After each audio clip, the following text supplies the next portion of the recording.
Aleluia. Abra a tua Bíblia então, irmão, o livro de Mateus, capítulo de número 25. Mateus 25.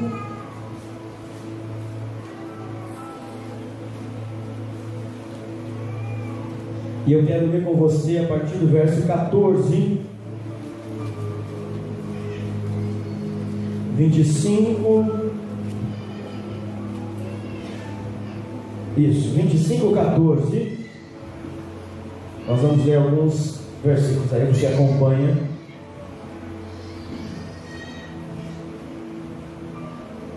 Diz assim a palavra do Senhor: pois será como um homem que, ausentando-se do país, chamou os seus servos. Chamou quem? Chamou bastardo? Chamou gente vagabunda? Chamou gente que não trabalha? Chamou quem? Servo. E lhes confiou seus bens.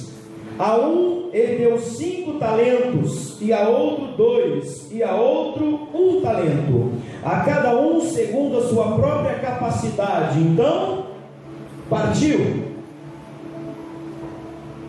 O que recebera 5 talentos saiu imediatamente a negociar com ele e ganhou outros 5. Do mesmo modo que recebeu 2 talentos, ganhou outros 2. Mas o que recebera 1 talento, saindo, abriu uma cova, escondeu o dinheiro do seu senhor. Depois de muito tempo, voltou o senhor daqueles servos e ajustou contas com eles. Então, aproximando o que recebera 5 talentos, entregou outros 5, dizendo: Senhor, confiaste-me 5 talentos, eis aqui outros 5 talentos que eu ganhei. Disse-lhe o Senhor: muito bem, servo bom e fiel, foste fiel no pouco, sobre o muito eu te colocarei, entra no gozo do teu Senhor. E aproximando também o que recebera 2 talentos, disse: Senhor, 2 talentos que me confiastes, aqui tem outros 2 que ganhei. Disse-lhe o Senhor: muito bem, servo bom e fiel, foste fiel no pouco, sobre o muito te colocarei, entra no gozo do teu Senhor. Chegando por fim o que recebera 1 talento, disse: Senhor, sabendo que és homem severo, que ceifas onde não semeastes e ajunta onde não espalhastes, receoso, escondi na terra o teu talento, aqui tens o que é teu. Respondeu-lhe, porém, o Senhor: servo mau e negligente, saibas que ceifo onde não semeei e ajunto onde não espalhei? Cumpria, portanto, que entregastes o meu dinheiro aos banqueiros, e eu, ao voltar, receberia com juros o que é meu. Tirai-lhe, pois, o talento e dai ao que tem 10, porque a todo que tem lhe será dado, e terá em abundância, mas aos que não têm, até o que tem lhe será tirado. E o servo inútil lançai-o para fora nas trevas, ali haverá choro e ranger de dentes. Amém? Hoje eu li bastante, mas eu quero que volta para mim, João, na tela, o capítulo 25, mas o verso de número 15.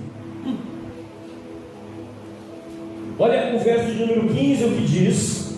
Grifa ele para você ter isso como revelação para você. Olha aqui: e deu 5 talentos, e a um deu 5 talentos, e ao outro 2 talentos, e ao outro 1 talento, a cada um segundo a sua capacidade. Deus, preste atenção, esse homem, esse Senhor, é representado por Deus ou representado pelo Espírito Santo aqui na terra. Esse Senhor não dá nada para você que você não tenha para fazer. Deus não dá nada para você que você não tenha capacidade para fazer. Para uns Deus dá 5, para outros Deus dá 2, para outros Deus dá 1. Mas tudo que vem dele, receba de bom grado. Se você tem 5 para administrar para Deus, faça esses 5 virar 10. Se você tem 2, mas eu tenho pouco, eu tenho menos do que eu de 5. Mas se Deus deu 2 para você, é porque Ele sabe que você tem capacidade para administrar 2. Uma das coisas que nós precisamos entender, queridos, preste bem atenção nisso, é que muitas vezes nós não olhamos aquilo e não somos gratos por aquilo que Deus já nos deu. Nós não somos gratos pela esposa que Deus nos deu, mesmo que ela tenha dificuldade. Nós não somos gratos, vocês mulheres, pelo marido que Deus deu, mesmo que eles tenham dificuldades. Nós não somos gratos pela casa que temos, nós não somos gratos pela comida que comemos, nós não somos gratos pela roupa que vestimos, porque sempre queremos o 5 do outro e não olhamos o 2 que Deus nos deu. Ou olhamos os 2 que Deus deu para outros e deixamos de olhar o 1 que Deus nos deu. Você com certeza tem um dado por Deus. Se você está aqui é porque Deus te deu um. Se você foi chamado para sentar aqui, para ouvir essa palavra, onde você estiver, aqui na internet ou aqui, você conosco, aonde você estiver, Deus já deu um para você cuidar.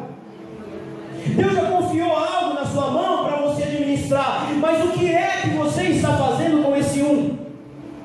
Deus te deu uma capacidade, um talento. A Bíblia diz aqui, ó, Deus deu um talento. Pode deixar a tela para mim. Deus deu um talento. Essa palavra talento não tem nada a ver com dons espirituais que podem ser dados por Deus. Eu estou falando, Deus te deu um talento. Deus te chamou para fazer a diferença na vida de alguém com alguma coisa. O que é? O que é isso? Às vezes você tem o talento de administrar. Às vezes você tem o talento artístico. Às vezes você tem o talento de fazer um bolo bem gostoso de cenoura e chocolate e mandar para o apóstolo. Eu recebo essa palavra. Olha, meu irmão, eu não agradeci pessoalmente para você. Aquelas esfinhas estavam maravilhosas. Eu recebi lá do irmão. Eu até achei que teria sido você, mas aí a Tati falou, não, é meu pai. Eu falei, meu Deus, que mão de anjo para fazer esfirra. E de esfirra eu entendo, irmão, eu amo esfirra. Nem fico, não, é claro, não deu nem tempo de você saber. Eu comi, mas eu só fiquei sabendo em casa, tá, pastor? Só fiquei sabendo lá em casa. Deus deu um talento para você que você pode administrar e ser bênção para o outro. Seu talento talvez não é o de vir aqui pregar, sendo testa de ferro, mas o seu talento talvez é de dar da base substanciosa para a gente pregar. Às vezes seu talento é de intercessão, às vezes seu talento é de administrar para ganhar dinheiro, para trazer para a igreja, o que também não é pecado, porque Paulo dizia que enquanto ele trabalhava, as mulheres deixavam tudo pronto para eles. Paulo dizia assim, eu não me lembro agora onde está, e não me faltava nada para fazer a obra de Deus. Ele não tinha que ficar preocupando em buscar isso, em fazer aquilo, porque havia pessoas talentosas que receberam talentos de Deus para dar base para o apóstolo. Quando você entende isso, você não vê o reino de Deus como algo penoso. Você vê algo de Deus você vê o reino de Deus como algo que Deus confiou na tua mão para você administrar para o outro. Nunca no reino de Deus você vai administrar para você, sempre você vai administrar para o outro. Pega isso. O reino de Deus é assim, o menor é o maior. O reino de Deus é assim, aquele que mais faz é aquele que mais é honrado. Quando você entende e você vê Jesus com uma toalha na mão, abaixando aos pés do apóstolo e lavando os pés do apóstolo, porque naquela época tinha um costume, honra. Quando você entrava na casa de alguém, você primeiro tinha que lavar as mãos dessa pessoa, lavar os pés dessa pessoa e passar óleo na mão dela. Isso simbolizava a honra. Lembra daquele fariseu que recebeu Jesus, fez Jesus sentar de qualquer forma, mas veio uma moça com o cabelo longo, com um vaso, lembra? E correu até o pé de Jesus, derramou sobre os pés dele, e chorou sobre os pés de Jesus, e enxugou os pés de Jesus com o cabelo. O que ela estava dizendo? Eu sou a menor aqui, porque eu preciso descer. Quem é que quer descer, irmão? Quanto mais você desce no reino, mais você é reconhecido lá em cima no céu. Você lembra daqueles sacerdotes, aliás, filhos de sacerdotes, filhos de Cefa, que quando foi expulsar o capeta deixou eles pelados. Essa é a tradução, ok? Eles foram expulsar o demônio da vida do homem, o diabo na vida dele arrancou a roupa de todos, deixou todos pelados, deixou nus. E eles disseram, e o diabo dizia assim: o Deus de Paulo eu conheço, esse Deus que você diz expulsar, mas o Deus de vocês quem é? Sabe o que é isso? Quanto mais você desce, quanto mais você se humilha, mais você sobe na presença de Deus. Quanto mais você desce, quanto mais você se humilha no reino, mais você é reconhecido nesse reino. Quer ver uma coisa? Abra aí Gênesis. Eu vou seguir aqui na tela. Gênesis, vamos lá, João. Gênesis 2, a partir do verso 15. Gênesis capítulo 2, verso de número 15.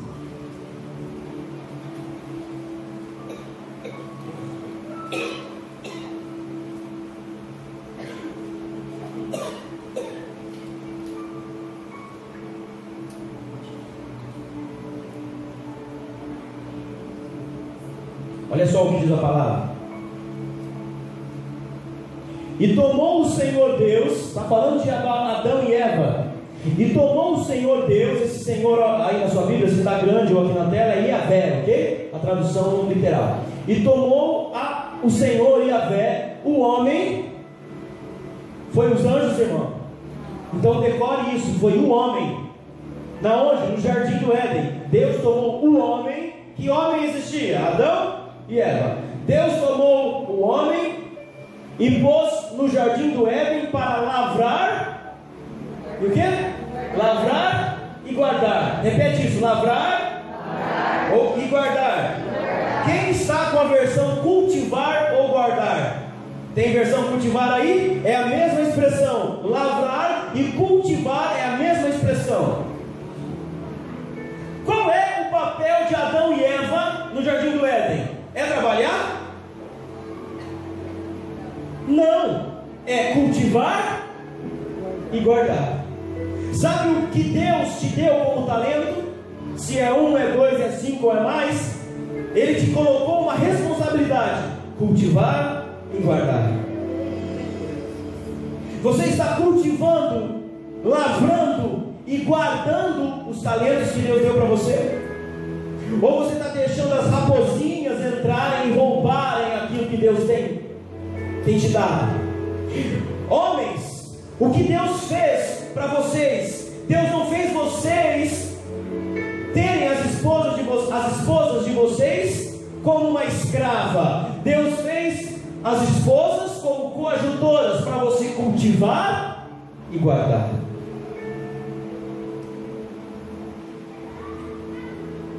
E aí? Quando você entende que aquele que acha uma boa esposa acha algo exemplar, acha algo grandioso de Deus, o que você está fazendo com a tua esposa, homem? Mulher, o que você está fazendo com o marido que Deus te deu? Ou você acha que foi só a sua beleza que você conquistou ele? Não, Deus une propósitos. Deus une propósitos. Os homens unem qualquer outra coisa. Deus une propósitos. Tudo aquilo que Deus deu para você, você está guardando ou não? Se é uma empresa, você está cultivando e guardando aquilo que Deus deu para você, porque através daquilo que Deus deu para você, você abençoa outros. O que é que Deus deu? Aí os casalzinhos de namorados começaram a namorar há pouco tempo. Vocês estão cultivando. Cadê ela? Ela lá, né? Vocês estão cultivando e guardando aquilo que Deus deu para vocês. Os filhos, pais, vocês estão cultivando e guardando o que Deus deu para vocês, porque homem é assim, na hora que quer conquistar, ele vai mandando um monte de coisa, mas na hora que depois conquistou, você está cultivando aquilo que Deus deu para você? Você está guardando as 7 chaves, o que Deus deu para você? Tudo aquilo que Deus entregou na sua mão é para a gente cultivar e guardar. Olha a palavra: e Deus tomou o homem e pôs no jardim. Troca aqui, olha, vou usar o pastor. E Deus tomou o homem coajunou e pôs na Rosana para ele cuidar, para cultivar. Manda um beijinho para ela, pastor. Pois é. Deus deu algo na tua mão. você está fazendo o que com ele? Quando você lê essa palavra, você acha que é só de dom. Não, Deus está falando de talentos. Deus está falando de talentos. Eu vou te dar um exemplo aqui. Eu, meu irmão, eu não gosto muito de feijão. Sempre os meus exemplos da comida, né? Pra vocês verem. Sempre, eu não gosto de feijão. Quem sabe, quem me conhece, sabe que eu não gosto de feijão. Mas eu não abro mão do feijão dela. Eu amo o feijão dela. E uma vez eu estava com tanta necessidade do feijão dela, e Deus, era meia-noite, e ela estava fazendo feijão meia-noite, e ela disse que sentiu dentro do coração dela levar feijão para mim, e não me levou. E depois no outro dia ela falou: olha, eu fiz o feijão. Que hora era? Ah, era meia-noite. Eu falei: mas então ouça o Espírito Santo. É verdade. Cadê o Felipe? Veio que não está aqui, né? De novo, outro exemplo, não veio hoje. De novo, outro exemplo que eu não sei porque eu só tenho exemplo de comida, mas vamos lá. Essa semana eu estava com vontade de comer uma barra de chocolate.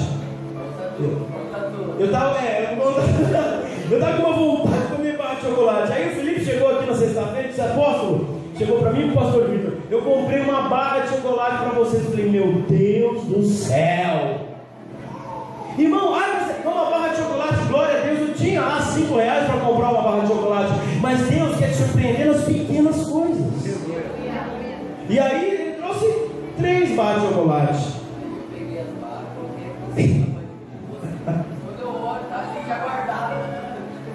A gente dividiu, viu, irmão? Aí ontem eu comi a barra de chocolate inteira. Obrigado, Jesus. Aí chegou minha mãe: você comeu a barra de chocolate inteira? Comi a minha. Eu disse: eu não pedi, o bagulho nasceu. O panetone, lembra? Então são coisas pequenas que Deus quer surpreender você. Porque quando você tem um talento, você tem que abençoar o outro com o seu talento. Agora, se você guarda o seu talento, vai acontecer que o Senhor vai chegar e vai falar: o que você fez com o seu talento? Ah, eu tinha 5, eu recebi 5 talentos, e eu investi em cada um deles e multipliquei para o Senhor Jesus, e de 5 eu tenho 10 para te entregar. Servo bom e fiel, entra na minha presença, porque aquilo que eu confiei na tua mão, você fez para o outro, e a glória minha foi manifestada no outro.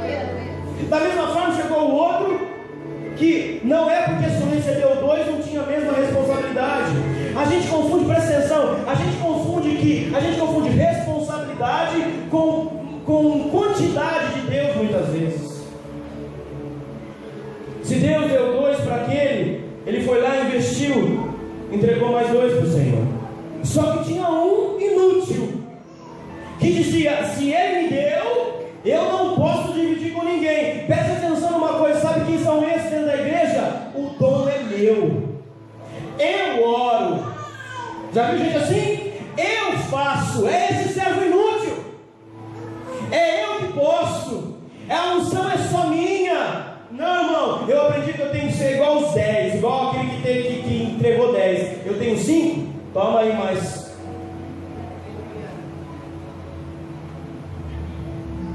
E aí? Vamos falar? Quem é esse inútil? Ah, Deus só me dá um mísero salário mínimo. Eu não posso fazer nada no reino de Deus. Eu não posso investir nada. Inútil. Ah, não, Deus me deu pouca coisa, então eu tenho que guardar, porque o amanhã vai saber. Inútil. Deus vai chegar e vai falar: o que você fez com aquilo que eu te dei? Mas Senhor, o Senhor só me deu um. O que você fez? Você deveria no mínimo ter colocado aos banqueiros. Sabe o que simboliza isso? No mínimo você deveria ter colocado na minha presença para eles cuidarem, mas você enterrou. Nem desenterrar você enterrou. Você desenterrou, você enterrou aquilo que eu te dei. Nem usar um você usou. Você não investiu e também você não usou. É aquilo, sabe? É meu. Olha, ninguém faz. Irmão, o reino não respeita a religião, porque o reino quer ver que você invista no reino. Qual é a vontade de Deus para você? Qual é? A vontade é que você seja um servo bom e fiel, que você invista onde você tem que investir. que você saiba onde você tem que investir, mas que você não seja um inútil, que aquele um que você tinha, você guardou. Olha, diga assim: eu tenho a autoridade de Deus. Vamos ver isso? Lucas 10:19. Bota aí na tela, João. Lucas 10:19. Abre aí na tua Bíblia. Eu estou caminhando para o final dessa palavra.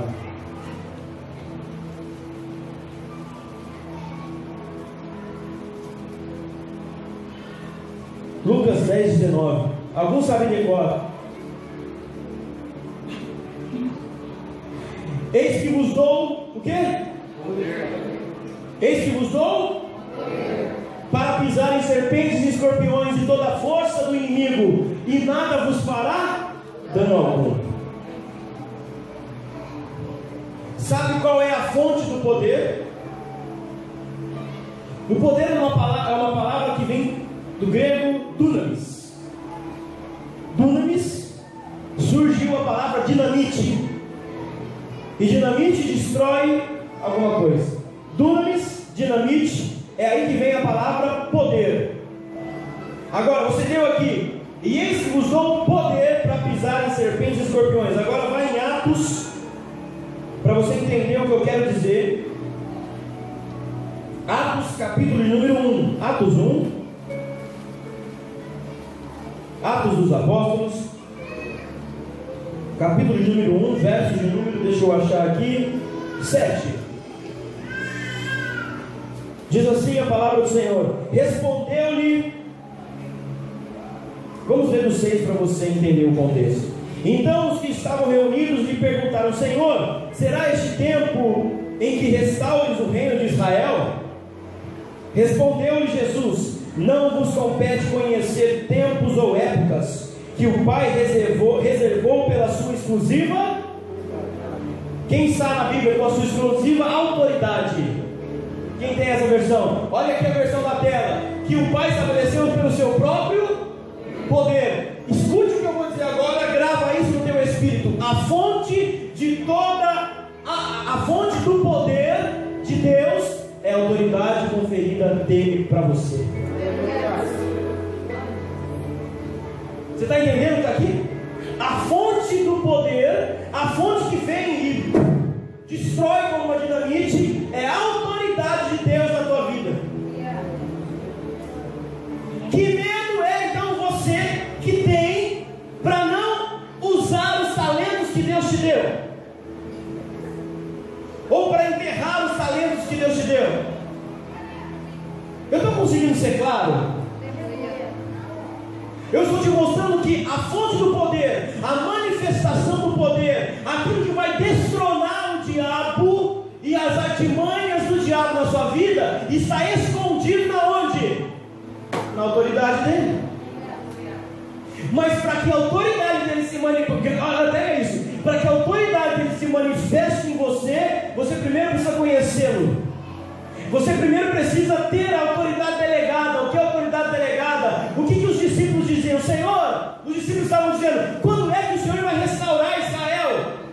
É nesse tempo, é agora. Ele disse: não compete vocês a saber o tempo, as estações, mas estabelecido pelo poder, pela autoridade que eu tenho em vocês.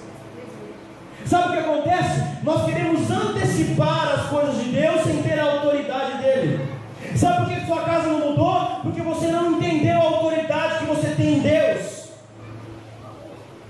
E a autoridade não é sair fazendo as coisas. A autoridade delegada é saber o tempo, a hora e o lugar onde você aplica a autoridade que Deus te deu. Tem gente que quer mostrar e aparecer e não tem autoridade, só tem o quê? Orgulho. Quando você entende a autoridade manifestada em você, você entende o tempo. Quando você entende a autoridade, olha só, quando você entende a autoridade do Pai, do Filho e do Espírito, você não passa nenhum no outro. Mulheres, quando você entende a autoridade do teu marido, você não ultrapassa ele. Maridos, quando você entende essa autoridade, você jamais deixa de cuidar da tua esposa.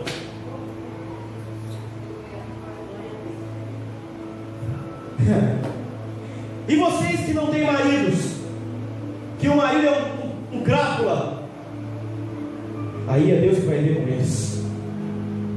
Entenda uma coisa? Quando você, preste atenção nisso, irmão, quer ser abençoado, seja submisso a uma autoridade. Todas elas: autoridade civil, autoridade eclesiástica, autoridade empregatícia. Quer ser abençoado? Chega num lugar e pergunta: quem é a autoridade desse lugar? Porque eu preciso ser submisso à autoridade desse lugar. Os apóstolos receberam a autoridade de Deus por quê? Porque foram submissos. Quando que um apóstolo não foi submisso? Judas.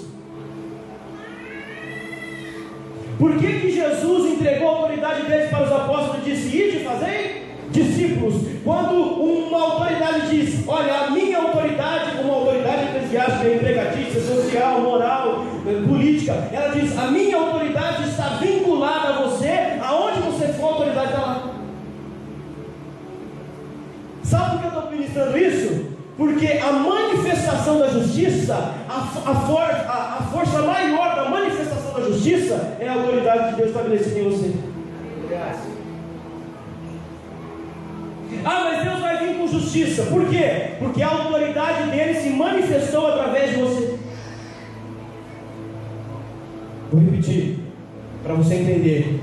A justiça, a força maior da justiça, que vem junto com a justiça, e nós estamos no período de jejum da justiça, a força maior que traz a justiça é estabelecida pela autoridade de Deus na sua vida. Se você não buscar a autoridade de Deus, nada acontece através e nem para você. É por isso, o que acontece? Quando um presidente de um país chega em determinado lugar, o que acontece? Desce do avião, tem um tapete vermelho e todo mundo presta continência, certo? Por quê? Porque ele é uma. E você, filho, quando chega diante da presença dos demônios, os demônios reconhecem você como autoridade, ou eles falam: ih, isso aí é fichinha, conversou comigo ali atrás, nós estávamos de lero-lero. Quem é você? Os demônios chegam e falam: opa, chegou uma autoridade. Lembra dos filhos de Cefas? Paulo tinha autoridade para a libertação. E quando eles acharam que eles tinham autoridade, porque eles eram nomeados, eles tinham alguma nomeação, título, quando eles acharam, irmão, olha aqui, eu vou repetir uma coisa que eu disse, não sei aonde, nem sei em qual momento. Deus coloca autoridades, Ele não coloca liderança. Não entendeu? Eu vou explicar. Deus estabelece autoridade, mesmo que aquela autoridade não seja líder. A autoridade está sobre quem Deus colocou a autoridade. Às vezes tem líderes que não têm autoridade, e você está esperando Ele colocar a mão em você sem nenhuma autoridade. Mas tem aqueles que têm autoridade, mas não lideram nada, porque o mundo político tirou eles do lugar da liderança. Eu vou dizer uma coisa para você: dentro das nossas igrejas tem muitos líderes sem autoridade, e tem muita autoridade sem liderança. Não entendeu? Tem muitos homens que se acham autoridade e já perderam a autoridade há muito tempo, porque Deus os tirou.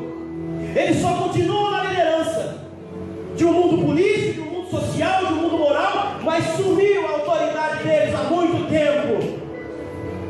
Posso provar? Davi tinha autoridade, Saul não tinha mais autoridade. Saul tinha liderança, tinha o reino. Davi não tinha o reino, mas ele tinha autoridade. É por isso que Saul matava 1000 e Davi matava 10.000. Quem tem autoridade mata 10.000. A justiça, oh irmão, pega esse que está vindo assim, ó, um atrás do outro. A justiça de Deus vai manifestar em você quando você descobrir a autoridade de Deus em você, não a sua liderança apenas, não o seu achismo, não a sua capacidade humana, mas pelo próprio poder que é a fonte da autoridade. Quando você descobrir isso, você descobre o caminho da vitória. Você pode dizer: eu tenho autoridade de Cristo Jesus? Tem mesmo? O negócio esquentou aqui.